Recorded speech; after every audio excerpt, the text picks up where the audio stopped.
esta parte de Luna Alive, espectacular. Diyan, dentro.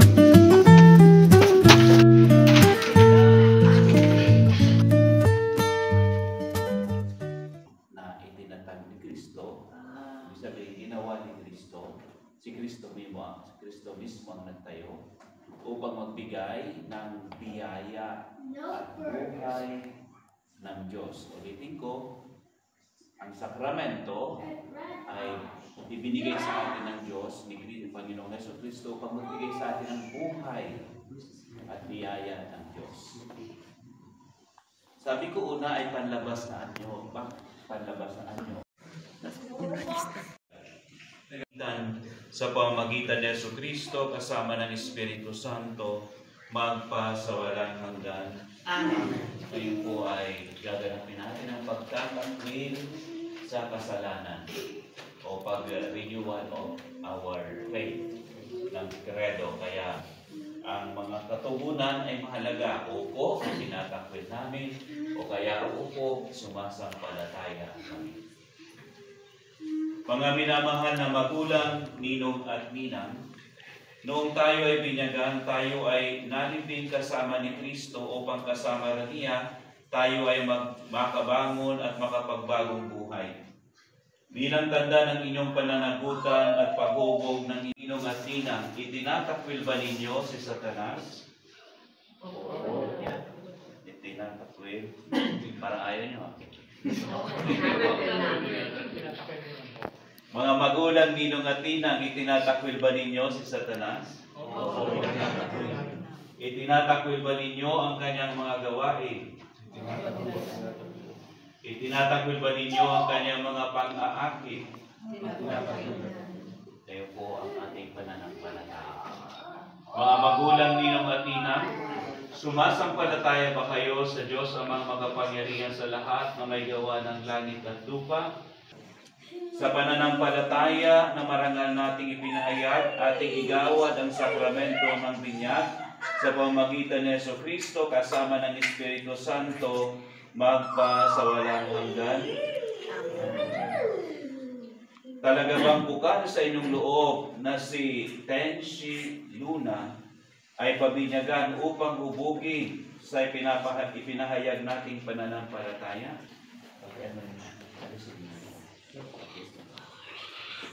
Yes, well, that's, yeah. Init ko ito kanina, ano kung mainit at okay lang. Wow.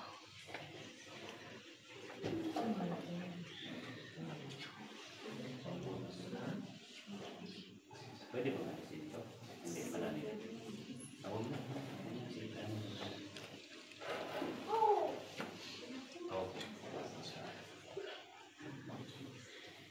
Tenshi Luna, ikaw ay binibinyagan ko sa ngalan ng Ama,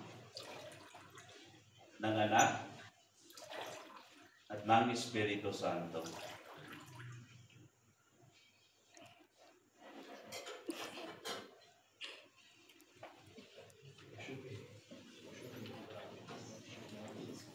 Ngayong naganap na ng Diyos Ama ng Panginoong Jesucristo ang muling pagsilang sa tubig at Espiritu Santo, ang pagpapahid ng langis ay nagpapakilala sa paglukob ng Espiritu Santo sa muling sinilang sa binyag. Maging matatagnawa ang batang ito sa kanyang pakikisa kay Kristong Hari, Pari at Propeta ngayon at magpasawalang hanggan.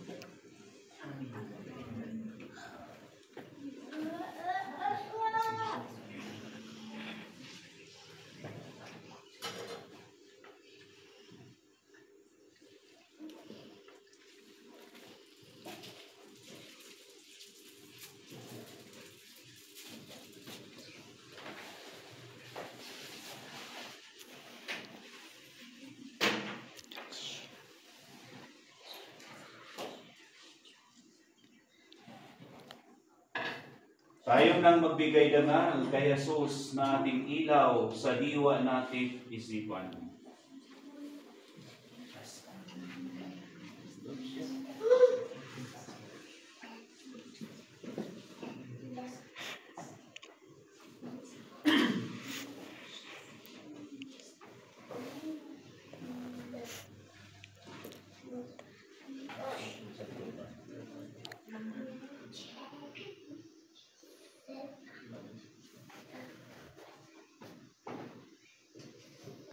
tulong ng mga magulang, ninong at ninang, naway mag-alab ito sa puso, diwa, hanggang sa pagbabalik ni Kristong ating Panginoon.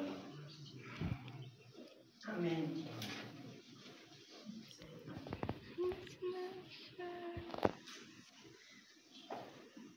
Ang damit pambinyag ay tanda ng muling pagsilang kay Kristo at ang dakilang karangalan ng mga anak ng Diyos. Naway manatiling wagas at walang bahidungis ang kanyang karangalan hanggang matamo niya ang buhay na walang hanggan. Amen. Naging anak tayo ng kaliwanagan kay Kristo, dumulog tayo ngayon sa ating Ama na bukal ng kaliwanagan at buhay sa panalangin itinuro sa atin ng ating Panginoong Jesucristo. Padre nostro, sei nei cieli, sia santificato il tuo nome, venga il tuo regno, sia fatta la tua volontà, come in cielo così in terra.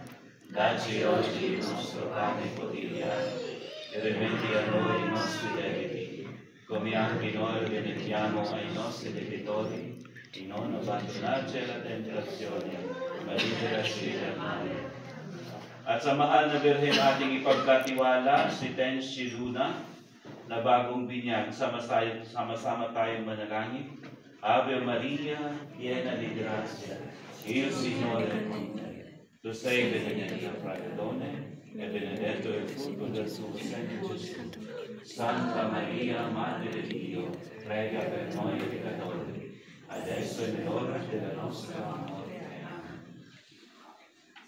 Ama naming mapagmahal, amin ang ipinagdiwa ang sakramento na nagbigay ng iyong buhay at tangal. Habang panahon kaming lilingon sa iyo dahil sa lahat ng iyong awa at biyaya. Pagindapati kong kami bilang mga magulang, ninong at ninang ay manatiling matapat sa aming mga ipinangako sa binyag. Iniluloob namin ito sa pamamagitan ni Jesucristo kasama ng Espiritu Santo magpasawalang hanggan. Sumainyo ang Panginoon. Pagpalain kayo ng poong may kapal sa ngalan ng Ama at ng Anak at ng Espiritu Santo.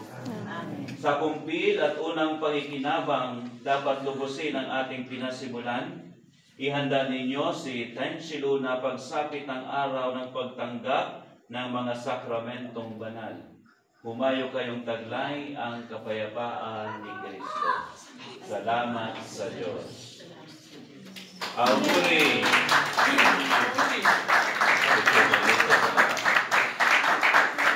Okay, grazie.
Haba ah.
Video, video pala ito eh.